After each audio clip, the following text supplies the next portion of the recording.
Atenção, em 5 segundos, para mais de 100 municípios, Jornal Band Cidade.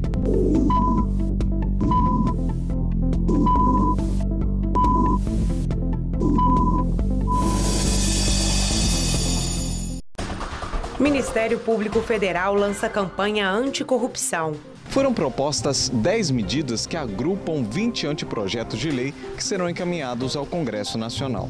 Barreiras são instaladas na MG 427 para evitar acidentes. Com a construção da barreira, pelo menos nesse trecho, acidentes serão evitados. E na reportagem da semana, queda no número de homicídios no primeiro semestre em Uberlândia. A partir de agora, no Band Cidade.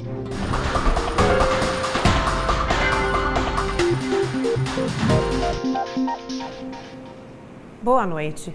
O Ministério Público Federal possui 10 medidas para combater a corrupção e a impunidade no Brasil. Mas para apresentar esse projeto, que é de iniciativa popular, ao Congresso Nacional, o órgão precisa recolher 1,5 milhão de assinaturas.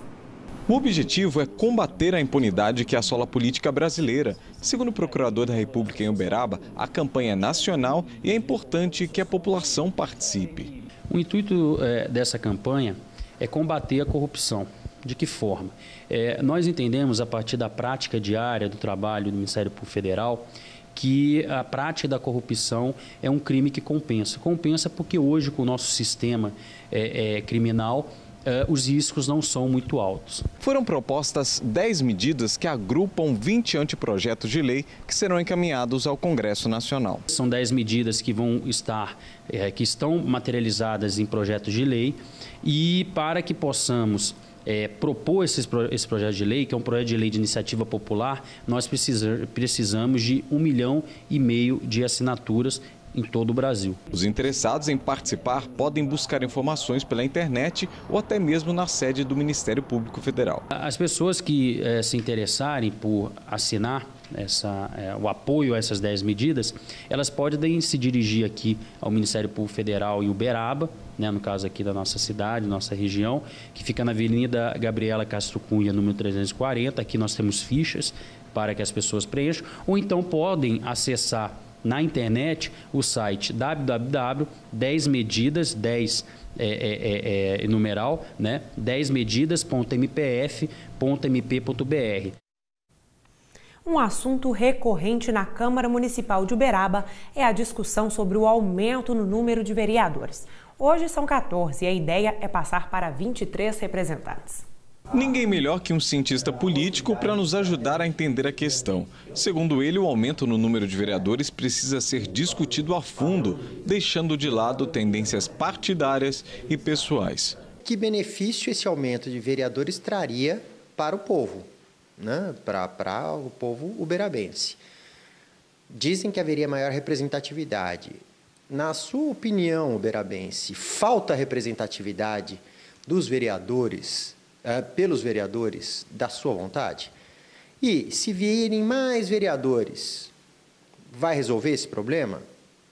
Me parece que nem tanto é uma questão de número de vereadores, mas da qualidade do serviço que eles prestam. Dados do IBGE mostram o número de vereadores de algumas cidades da região. Em Uberlândia, com população de 650 mil habitantes, a Câmara tem 27 vereadores. Araxá, com mais de 100 mil, são 15 cadeiras. Patos de Minas são 18 vereadores e uma população de aproximadamente 150 mil pessoas. Uberaba hoje conta com mais de 318 mil habitantes e 14 vereadores. Este vereador foi quem percebeu que o número de cadeiras na Câmara Municipal deveria mudar. A justificativa é que o aumento traria mais representatividade. Porque primeiro você tem que discutir e segundo a gente tem que fazer uma audiência. Já foi feita a audiência pública, onde a maioria das pessoas que estiveram aqui presentes naquela audiência mostraram que eles aprovam o aumento das cadeiras. E essa representatividade seria mais profunda se houvesse voto distrital. O mandato político que os vereadores recebem é um mandato livre, Quer dizer, eles podem representar os interesses que eles acharem convenientes. A ideia, uma das ideias que é forte para a reforma política é uma reforma do sistema político para ser um mandato político distrital. Significa que a cidade seria dividida em setores e esses setores elegeriam seus vereadores para representar os interesses desses setores. Atualmente, cada vereador tem R$30 mil para custear gastos com gabinetes. Além disso, pode ter 16 assessores. Todo esse dinheiro vem de 5% do orçamento do município. E além da mudança no caixa para receber mais gente, mudanças estruturais terão que ser feitas. Principalmente na questão de assessores, se aumentar, deve reduzir a quantidade de assessores para todos os gabinetes, então vai ter uma adequação, com certeza. Em relação, se tiver o projeto e tiver o aumento, se passar o projeto aqui na casa. E a Câmara tem até maio do ano que vem para decidir se aumenta ou não o número de vereadores. O Departamento de Estradas e Rodagens de Minas Gerais está instalando barreiras para dividir as pistas da MG 427. Conversões irregulares estavam causando acidentes. Nossa equipe de reportagem flagrou homens de uma empresa de engenharia na construção de uma barreira aqui na MG 427, rodovia que liga a cidade de Uberaba à Conceição das Alagoas. Serão 6 quilômetros de barreira até a base da Polícia Militar Rodoviária. A obra irá evitar que motoristas façam conversões irregulares, que vem acontecendo quando cortam perigosamente a rodovia para terem acesso a uma loja de departamentos recentemente instalada às margens das rodovias 427 e 050. Segundo informações do comandante da Polícia Militar Rodoviária, subtenente Buriti, com a construção da barreira, pelo menos nesse trecho, acidentes serão evitados. Luiz Cláudio Faria, para a Band Triângulo. A polícia registrou 10 mortes violentas em Uberlândia somente esta semana. Mesmo assim, o índice no primeiro semestre do ano teve queda. Os dados são da Polícia Militar e a comparação foi feita com o mesmo período de 2014. Acompanhe agora na reportagem da semana.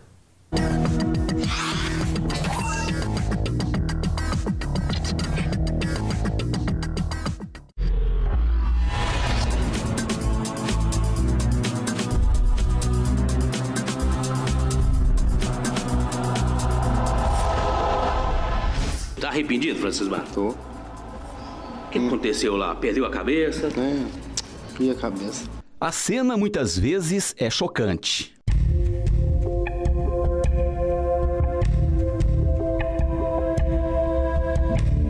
Ao chegar aqui no local, foi constatada aí a situação do rapaz, que aparentemente aí levou 2 facadas, uma na região do abdômen e outra no tórax. O requinte de crueldade impressiona.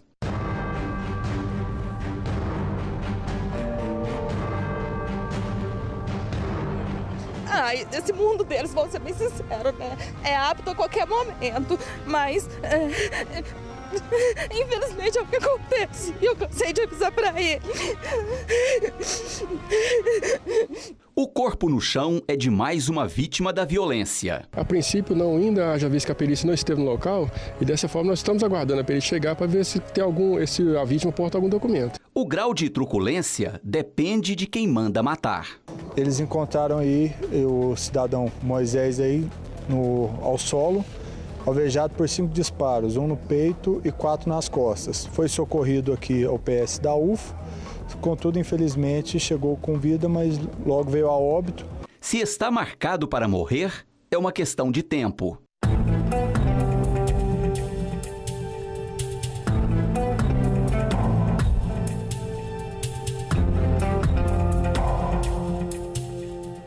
Foram feitos aproximadamente 10 disparos. Essa afirmação porque nós temos 10 cápsulas de pistola espalhadas aqui no terreno. As vítimas não são escolhidas pela raça ou sexo. Os assassinos estão sempre à espreita. Um passo em falso e pronto. O autor ele se aproximou da vítima, efetuou os disparos e evadiu. Há indício de um acerto, de alguma desavença anterior. Em Uberlândia, de janeiro a julho de 2015, 54 pessoas foram assassinadas. Apesar de tanta violência, a quantidade de pessoas assassinadas em Uberlândia nos primeiros 6 meses de 2015 foi a menor registrada nos últimos 7 anos. Se a comparação for feita com 2014, a queda no número de homicídios na cidade foi de 26%. Se a comparação for feita com 2009, a queda foi de 19%. Os dados são da Polícia Militar. O primeiro semestre mais violento dos últimos 7 anos foi em 2013. 98 pessoas foram assassinadas em Uberlândia. Isso significa 55% a mais que o registrado este ano.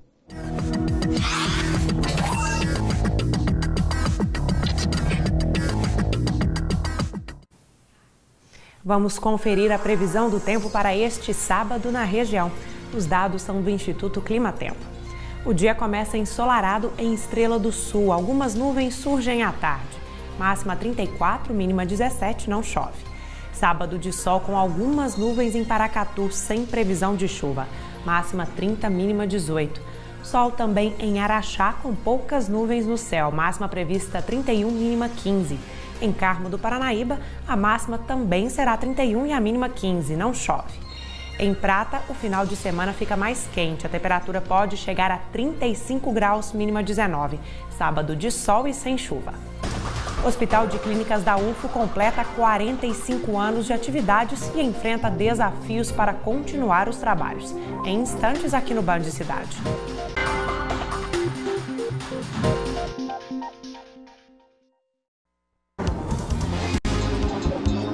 Agronegócio. Oferecimento Café Evoluto. Tomar café é tudo de bom. Vamos conferir as cotações de commodities agrícolas desta sexta em algumas cidades do estado. Em Comendador Gomes, a arroba do boi gordo foi cotada a R$ 128. A saca de 20 quilos de cebola amarela está valendo R$ 45 em Araguari. E a saca de 60 quilos do café bica dura fechou o dia a R$ 480 em Varginha. Investir em genética traz retorno financeiro, social e ambiental. Foi este o resultado de uma pesquisa feita em Minas e em mais 3 estados. Alguns casos apresentaram lucro 4 vezes maior.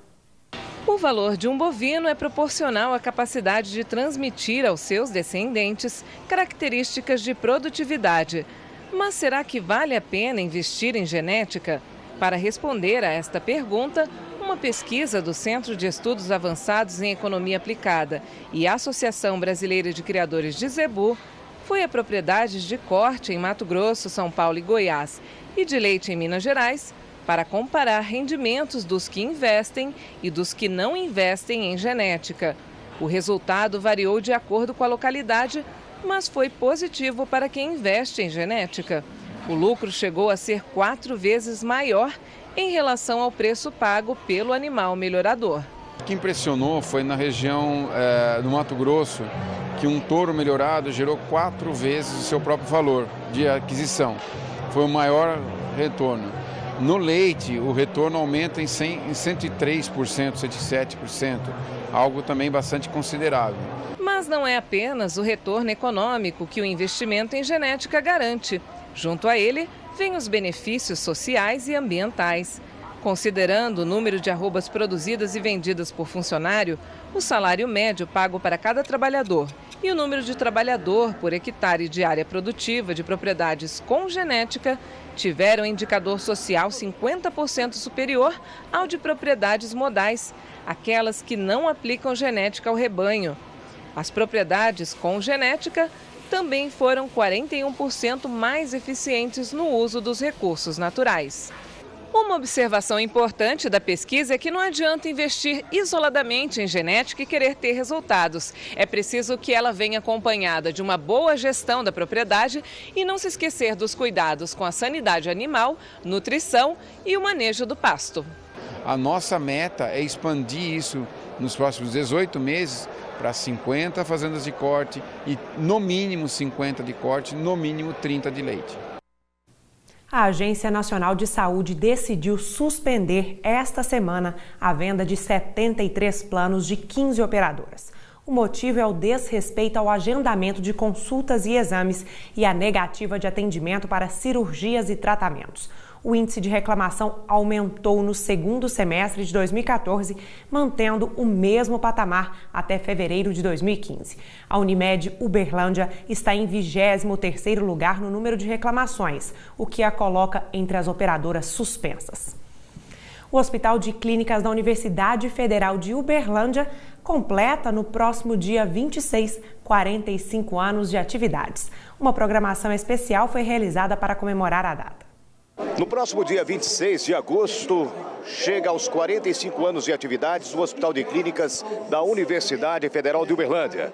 Construído como unidade de ensino para o ciclo profissionalizante do curso de Medicina da Escola de Medicina e Cirurgia de Uberlândia, o Hospital de Clínicas iniciou suas atividades com apenas 27 leitos. Hoje possui 520 leitos e muitas autoridades marcaram presença para as festividades que marcam aí os 45 anos de existência do Hospital de Clínicas, que hoje atende quase 100 municípios, mais de 3 milhões de pessoas. Com a Constituição de 1988, o hospital se transformou em importante elo na rede SUS, principalmente para atendimento de urgência e emergência de alta complexidade.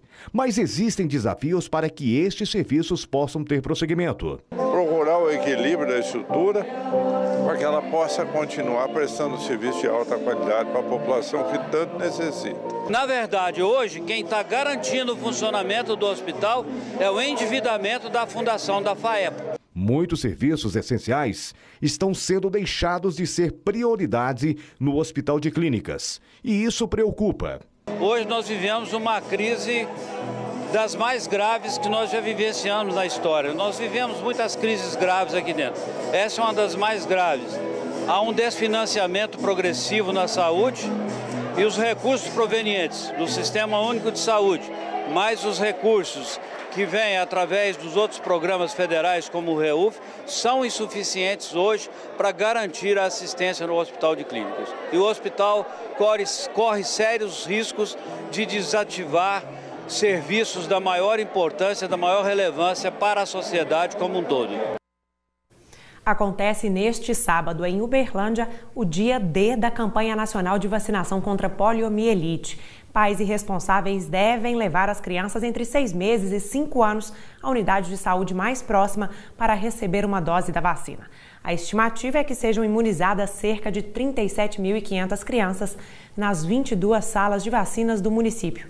E começa também neste sábado em Uberlândia a vacinação contra a raiva animal na zona urbana. São mais de 50 pontos fixos e itinerantes distribuídos em todos os setores da cidade.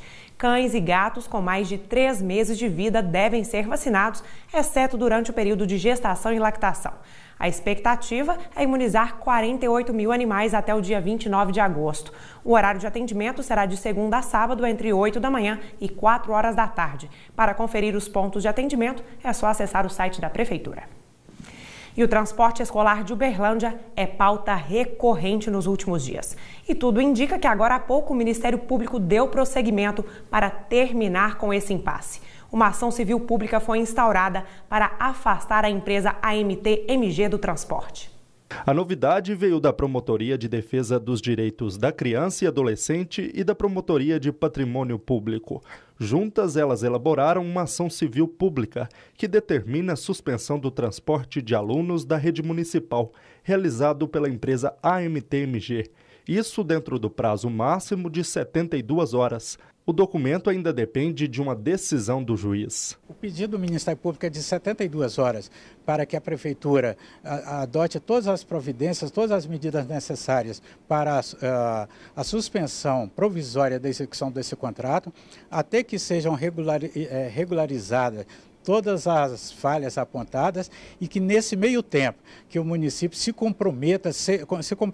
seja obrigado a providenciar transporte alternativo e seguro e higiênico para as crianças. Se demorar 1 mês, 2 meses, para que a empresa contratada pelo município consiga regularizar a situação apontada, não importa. O que importa para nós é que o município, desde logo, busque um outro transporte, um transporte alternativo, seguro e higiênico, seja qual for, seja táxi, seja lá o que for. As decisões judiciais devem ser cumpridas e, nesse sentido, nós vamos exigir que essa decisão, se positiva, seja cumprida da forma que a lei estabelece. E a administração deverá obrigatoriamente cumpri-la sob pena de ter aplicação de multas, crime de desobediências e outras responsabilidades. Nesse período de suspensão do transporte, a Prefeitura Municipal deverá apresentar uma alternativa imediata. O vereador Wilson Pinheiro, que é presidente da CPI das Vans, acredita que já estava passando da hora de uma decisão ser tomada. A situação é de calamidade e nós estamos colocando a vida de nossas crianças em risco. Todos vocês da imprensa filmar e documentar os absurdos no transporte, na qualidade do transporte. Então nós estamos, primeiro, resguardando a vida, segundo, o direito de todos estar presentes em sala de aula. Grande número de crianças não frequentaram a sala de aula nas últimas 3 semanas. Resolvido isso, nós vamos continuar investigando e o Ministério Público também vai investigar. Caso a Prefeitura não cumpra com a ação civil do Ministério Público, ela poderá receber uma multa e responder ainda por crime de desobediência. Deverá ainda pagar uma indenização por danos morais coletivos. A seguir, Atlético Mineiro contrata mais um jogador para a temporada. Os detalhes daqui a pouco, até já.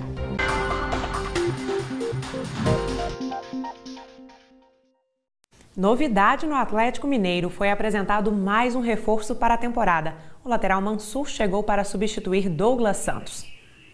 Após a partida pela Copa do Brasil, os titulares não apareceram em campo, mas 2 novidades que devem pintar no domingo treinaram normalmente. Edi Carlos, provável substituto de Léo Silva, suspenso, e Thiago Ribeiro, que não atua há 2 partidas.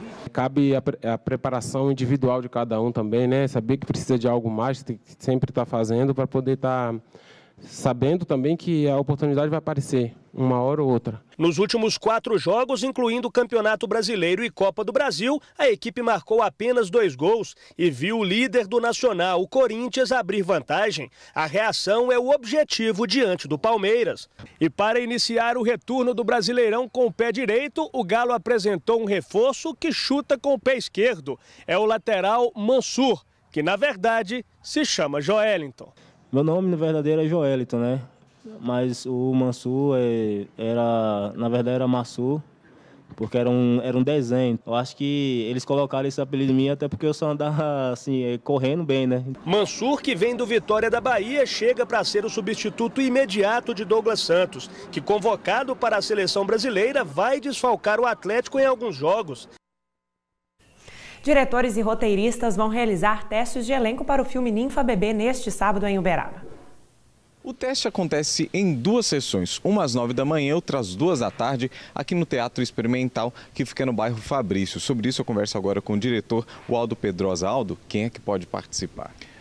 Nós estamos pedindo candidatos do sexo masculino de 18 a 33 anos e do sexo feminino de 18 a 28 anos. A gente vai estar dando a eles uma pequena cena do longa, né? Uma cena rápida, mais para a gente estar verificando quem tem mais desenvoltura e quem atende ao perfil dos nossos personagens. E depois disso vai ser feita uma seleção para estar então atendendo aí as 6 vagas que nós temos para os atores desse longa-metragem. Qual que é o enredo desse longa? O enredo aborda o exibicionismo nas redes sociais, né? Por conta do tanto de dispositivos que nós temos à nossa disposição e como que a gente coloca a nossa intimidade, a gente abre mão do anonimato, né? Para nos exibir para os outros e quais são as implicações que isso trazem para a nossa vida e principalmente para a vida dos adolescentes, porque o longa aborda a vida de 2 adolescentes que gravam tudo do seu cotidiano e postam na internet. Obrigado pelas informações, Aldo. João Paulo Silveira para o Band Cidade. E por hoje é só. Lembrando que o Band Cidade volta na segunda-feira às 10 para as 7 da noite. Uma ótima noite para você. Um excelente final de semana.